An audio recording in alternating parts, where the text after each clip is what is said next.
study, and play come together on a Windows 11 PC. And for a limited time, college students get The best of both worlds. Get the Unreal College Deal. Everything you need to study and play with select Windows 11 PCs. Eligible students get a year of Microsoft 365 Premium and a year of Xbox Game Pass Ultimate with a custom color Xbox wireless controller. Learn more at windows.com/student offer. While supplies last. Ends June 30th. Terms at aka.ms/collegepc.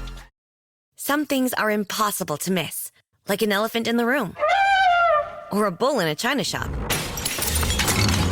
Or this season's amazing offers, brought to you by PayPal. Discover offers from hundreds of brands like Viator, Allbirds, and Tory Burch right in the PayPal app. Save an offer before you check out with PayPal and earn unlimited rewards. Download the PayPal app to get started. Terms and exclusions apply. See paypal.com/rewards terms. Kayak gets my flight, hotel, and rental car right, so I can tune out travel advice that's just plain wrong. Bro, Skycoin. Way better than points. Never fly during a Scorpio full moon. Just tell the manager you'll sue. Instant room upgrade. Stop taking bad travel advice. Start comparing hundreds of sites with Kayak and get your trip right. Bad advice? You talking to me? Kayak. Got that right.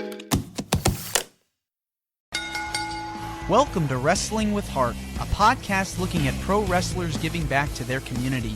Join me, Stanley Carr, as I interview wrestling's hottest names who use their platforms as entertainers to raise awareness and do community service. Hello and welcome to a very special edition of Wrestling with Heart with Stanley Carr. It's a bonus episode here today. We're always big on the positivity, talking to professional wrestlers and professional wrestling personalities about their lives in and outside of the ring, with doing things like charity work, volunteering, community service. And I've got a very special guest with me right now. He is the current AAW Heritage Champion, Isaiah Moore. Welcome to Wrestling with Heart. Man, thank you for having me. I'm so excited to be here. It's my pleasure. So are you from Chicago originally? No, so I'm from a small town in Michigan called Buchanan. I just wrestle in Chicago often. Okay. So very familiar with the Midwest, Chicago, Illinois, Michigan, kind of like a lot of wrestling going on there, big markets. So were you always a fan? Yeah, ever since I can remember. I grew up, like, my first memories are with wrestling and Stone Cold Steve Austin, so it's always been a part of my life.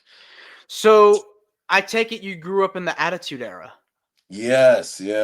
My dad was a big wrestling fan and grew up with all the greats with Dusty and Hogan and all that, and he just kind of got me into it, and Attitude Era to the Ruthless Aggression. Like, I grew up in the perfect era.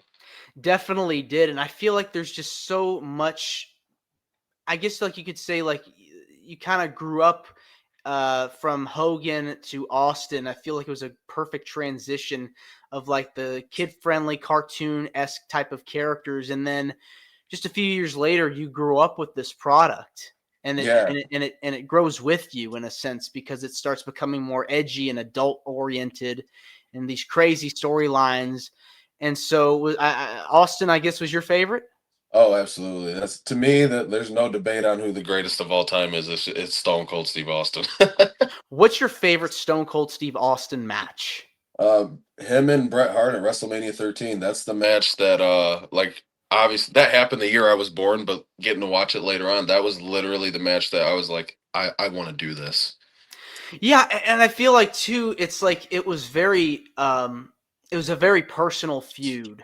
And so you could see, like, these two really did not like each other, couldn't stand each other.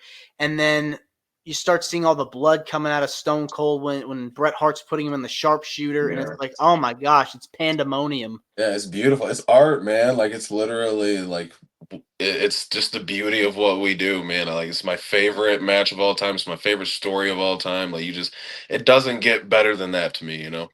And I feel like too, it's like, kind of helped usher in the Attitude Era, because prior to all this stuff, we were kind of in that new generation, mid-90s era, when you had Bret, of course, around, Shawn Michaels, Kevin Nash as Diesel, Razor Ramon, Undertaker, and just I feel like that era is kind of underrated in itself, but it kind of like led into that attitude era aspects where we start seeing more of that real grunge and edge and Yeah. and it's like, oh my gosh, it's like a complete 180.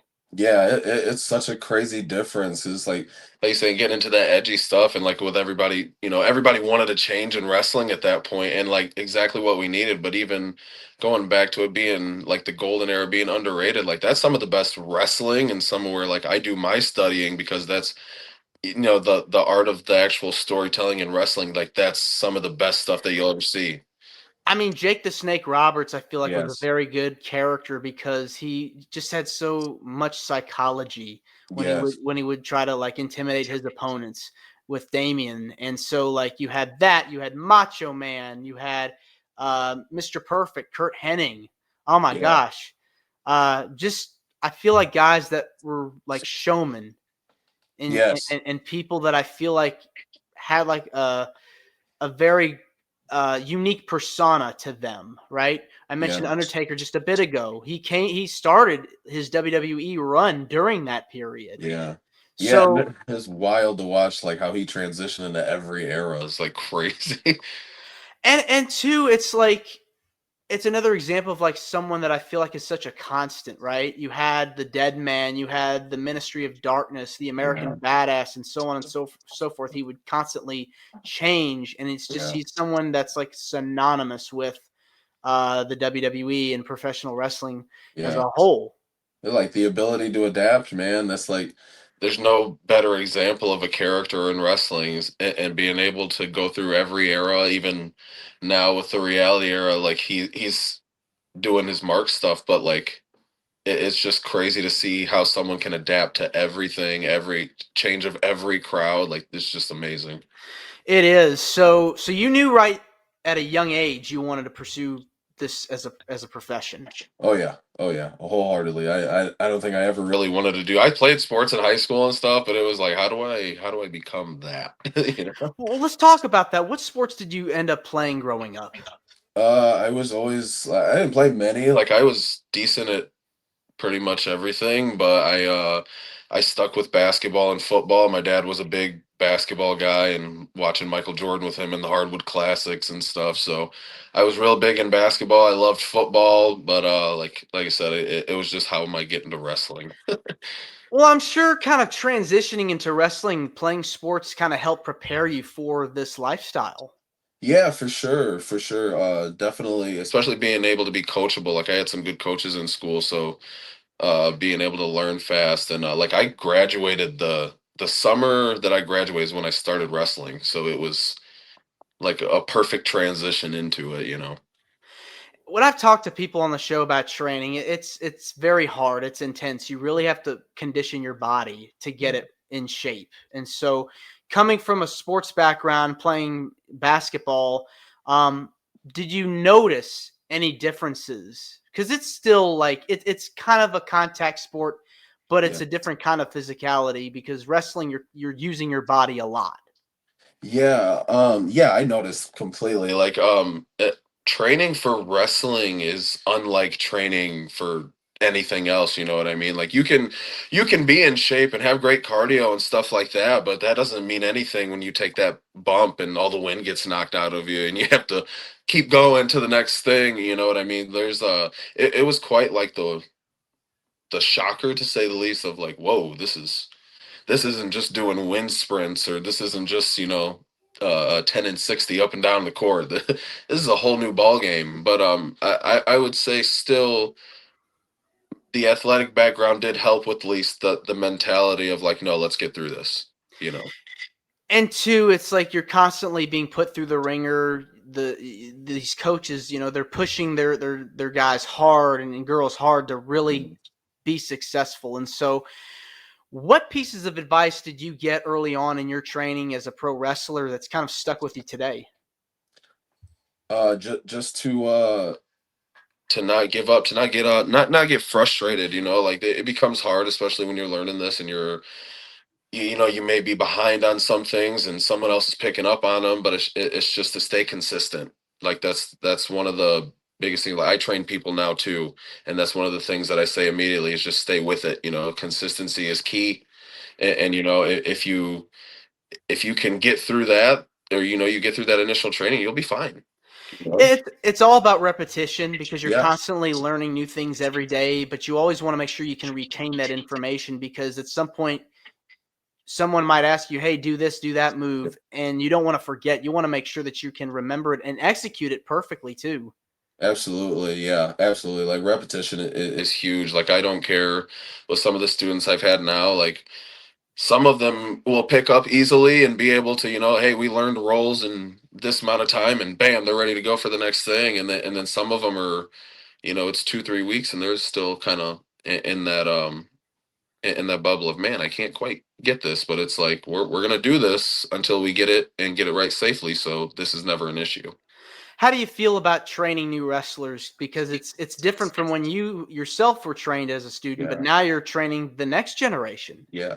I at first it was one of those things like, what do I know? You know what I mean?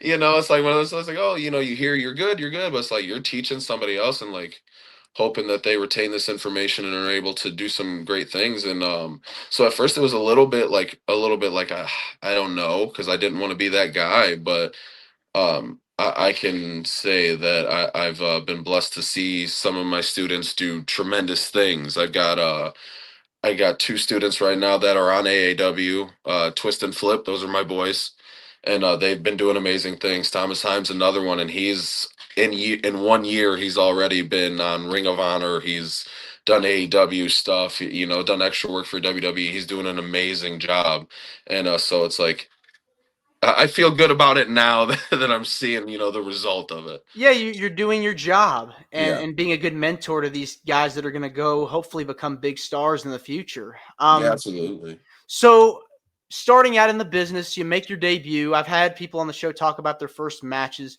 How are you able to overcome that shyness at first, that anxiety? Because it can be tough going out there for the first time in front of an audience. It is, but like in all honesty, like I never had felt more ready. Like I still get butterflies to this day before walking out of the curtain. So like that nervousness was there and all that, but the performing aspect I love. I love to be in front of the camera and entertaining people and doing our job of making them believe in this. So like that to me, like was never a big like I don't know. It was more like, yeah, let's do this. Like my gimmick is the human highlight. Like put the camera on me. Yeah. So that was never like a oh no. I think it was more just like I hope that I leave these people happy. Describe your character for those that may not be familiar with the human highlight. So the human highlight to me, like 6 foot, body of a model, Hollywood handsome, Detroit dangerous. The human highlight is just the guy. You put the kid. When I walk out there, there's a presence, and everybody feels that energy. Like I got the inspiration for it from Dominique Wilkins in the NBA, and how he was just captivating to watch. And this dude could jump out of the gym, and you wanted to see what he was going to do on the court next. You were excited when he got the ball. You knew that something big was about to happen. And that's the same thing with the human highlight, Isaiah Moore. When I walk through the curtain, you know you're about to get the show of your life. Always want to take from people that you feel inspire you. And Yes. so it's amazing, even if it's like outside of wrestling. So Yeah. you get those influences, kind of fuse them into your own. And so over time, you start developing the repertoire, start going out there, having matches. So LinkedIn is pretty amazing at helping you grow your small business. We cannot make your email response time faster. We can help you sell, market, and hire in one place. We cannot help you find space for your 3 desk drinks. Why do you have 3? And while we can't help you find the perfect volume for your presentation video, LinkedIn can help you find the perfect audience for your business. Grow your small business on LinkedIn. Learn more at linkedin.com/smallbusiness. far in your career, who would you say you've enjoyed being in the ring with? Oh man, there's so many. um, I would say I've gotten to work with guys like all over. Jason Hotch is probably like my top favorite to be in the ring with. He and I kind of came up on the same at the same time, and he's obviously doing amazing things with TNA. But he and I in the ring together, like there's that magic, that chemistry that is just, it's I don't have to think in there, He's one. Eric Dillinger, that's a dude who's phenomenal in the ring. Love being in the ring with him. Russ Jones, big boy, but we've told some amazing stories in there. I've gotten to wrestle with Mustafa Ali. Mustafa Ali, excuse me. Um, like I don't even know how to explain being in the ring with that dude. He's amazing at what we do. So those are a few that like I would wrestle. And Trick Davis, I would wrestle 8 days of the week if I could. Wrestling Mustafa Ali must have been a true highlight, because here's somebody that's been working with so many different companies, been all over the world, and Yeah. you're getting that knowledge from him. So Yeah. can't get any better than that. No, man. He is an amazing person. He's an amazing worker. Like having that man, I was on quite a bit of a run, and that like starting to come into myself, and like I was getting into the best shape of my life and feeling good, but you still as a wrestler sometimes it's always that confidence of like, am I good at this? Am I okay at this? And having that match with him and getting through it, and then the words that he had to say to me after, like, you're not feeling yourself, like, looky, like he was really boasting me up. And man, that match and working with him gave me the confidence, and now it's like, now I know I'm good at this, like he's one of those guys. You're currently the AAW Heritage Champion. Describe the feeling of being able to win a title like this, and the emotions behind it. It was really been big to me. So like I had been wrestling for AAW for a while, and grinding it out, man. Grinding it out, showing up. Didn't win a lot at all. The first match I ever had there, I lost in a minute. And then I had a match with Ego, the one that I took the title off of at one point, and that was kind of my breakout match. And I knew when he got the title, I was like, I have to be the one. Like this is gonna come full circle. I have to be the one. So I was gonna bust my ass, and did. And when I won, it was one of the most like emotional nights, just because it was like I could say that I earned this. I went through all the fires, climbed all the mountains, did everything right, and did it the way that it needed to be done. And holding that title, like I hold that with pride, because I earned this, and now whoever has to take it, or whoever's going to take it me, is going to have to do the same thing. Yeah, they really have to fight for it. Yeah, absolutely. I'm not coming off of it easy. I promise you that. I busted my ass for too long and too hard to just give it up. Well, who are some people that you would say you hope to face in the future? I would I want to get in there with Raph right now. I mean, obviously he just won the heavyweight title. But he's a guy that I would love to put on a show with at AAW. I see Mance is coming back. I'd like to get in there with Mance.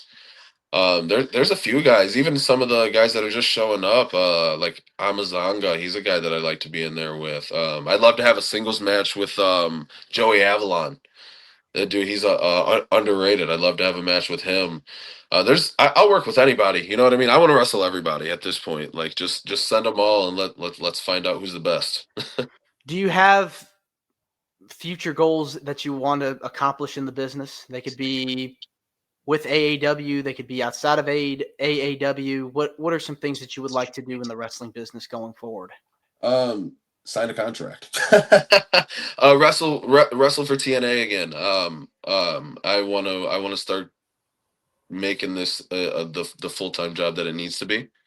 So as far as goals, obviously I want to sign a contract. I want to travel a little bit more. I'd like to get overseas. That would be really cool. Maybe do a tour over there. Just really like the biggest goal is just making this a reality, and being able to support and feed my family with it. Doing what you love is the most important thing. And if you're able to have a career in something that you really enjoy. You can't ask for anything more than that. No, no, no, no, you can't. It's been a blessing, even the ride that it's been, and it's like you can't trade this for anything. There's nothing like wrestling, like walking out of the curtain and everything else goes away, and like having the crowd like love you, or I mean even hate you, whatever it is. Just the beauty of being out there and making and taking everybody's, like worries in life away, and everybody's just watching this and they're enjoying the chaos that is wrestling, from the wild characters to the brawl and beat downs and crazy. Like there's nothing like it. You want to leave people with that same feeling that you felt when you started watching. Yeah, absolutely. Yeah, absolutely. I want them to have fun and believe what they're watching, and just take away like tonight was a really awesome night, and leave them exactly how you're saying, like how I felt watching Steve Austin against The Rock. Mm-hmm. We're a podcast that's very passionate about serving the community and Yeah. doing charity work and volunteering. What kinds of causes are you very passionate about, and anything that you've been able to do to help out in your community over the years? It's funny that we're talking about this. So I'm big on like anything that brings awareness to autism.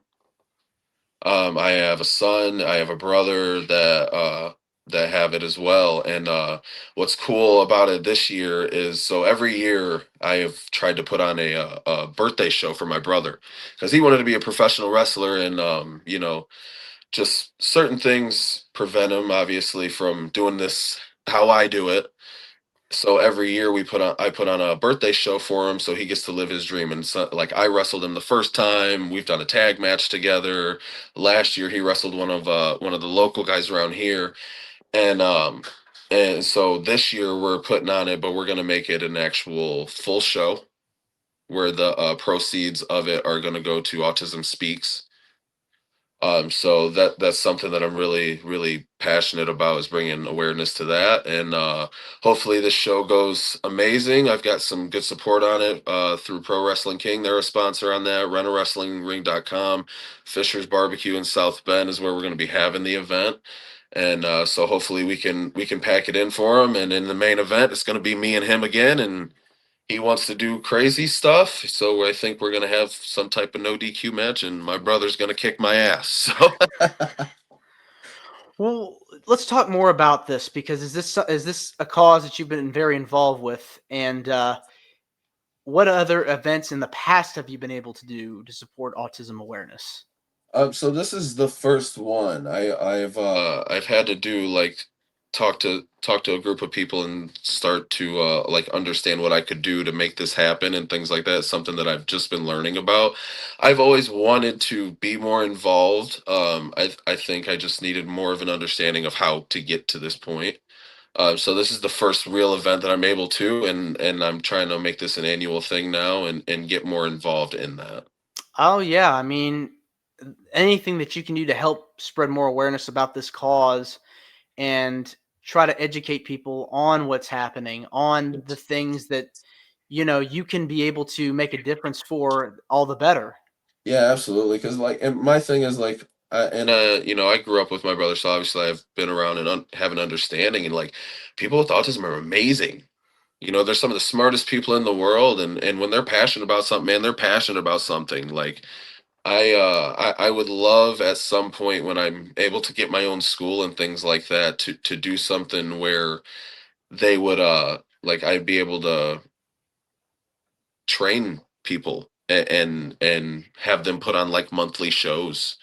That way, they get to do something they love, and some of them may not be able to do the physical aspect, but there's so many aspects of wrestling that they could be involved in, whether it's camera commentary, backstage help, whatever. Let them live out their dream as well. Like, I think some don't get the opportunity to do that, and I want to change that. I definitely think there should be room for managers as well. I don't think you see a Yes. lot of managers, especially in the mainstream wrestling products. We want to have more of that as well, because I think it Yeah. adds value to the characters. Yeah, absolutely. I mean, Paul Heyman, Bobby Heenan, like Paul Ellering, these guys were like staples in wrestling. It's like, it's kind of a lost art. So yeah, absolutely, I agree. What is it about giving back to the community that gives you the most joy? Just knowing that I'm able to help. Um, Knowing that they feel seen and they feel heard and that they know that they're important because there's so many out there that just get dirty looks or like or talked about secretly muttering. Like I've seen it a million, even at wrestling shows. I've seen people who see that and like, oh, they're look at that guy, what's wrong with him? And it's just like, they're people just like us that need the same love that we do. And there's no reason why we should treat any person any differently just because they weren't born with the same abilities. So it's just, I just want them to have the same opportunities. And growing up with my brother like that, like watching people treat him the way that he did, like he's in my mind, that's just my brother. I don't think of that as he has this. I'm like, that's just Sammy, and I feel like that's how everybody should look at everybody. So it just brings me joy that they'll feel seen. Exactly. Very well put. Isaiah, I want to say thank you for coming on to Wrestling with Heart. It means a lot to me and to my listeners and viewers that are watching this on YouTube. Where can people find out more about you on social media? And if there's anything you want to plug, feel free. Thank you for having me on. You're an awesome guy to talk to. Thank you. You can find me, like Facebook, Isaiah Moore. Instagram is _human highlight. Twitter is, I need to change my Twitter handle. It's too long, but it's Isaiah_Moore H. Like I said, my brother's show is gonna be on June 28th at Fisher's Barbecue in South Bend. So the more the merrier. Please come out. All the support we can get, please. AAW May 22nd. I'm gonna be whooping Ren Jones's ass in a dog collar match because he tried to take my career and hit me with a bell on my throat. So please be there because that's gonna be one you don't want to miss. Yeah, let's talk more about that. You're defending your championship. Tell me about like what caused this sort of chaos to unfold. I don't know, man. Ren cut his hair, lost his swag, and now he's just on this streak of he thinks he needs to interfere in everything. The dude, like he and I came up in AAW together, and I don't know. We were always cool. I was happy for him when he won the heavyweight title. He lost that, and he lost his mind. So he cost me the AAW heavyweight championship, and then this last month he tried to end my career by taking the belt, putting it on my throat, and hit me with something. So like it's just now it's personal. Like you're trying to take away my dream. So now I'm gonna have to put boots to ass. Well, all the best. Hope you're able to come out on top, and you're more than welcome to come back. Hey, anytime you want to have me, I'm here, brother. Thank you so much. All right, appreciate it. Take care. You too, brother. Bye-bye. This is Wrestling with Heart. I hope you found this podcast to be informative and entertaining. If you did, please hit the subscribe button and look out for the next edition.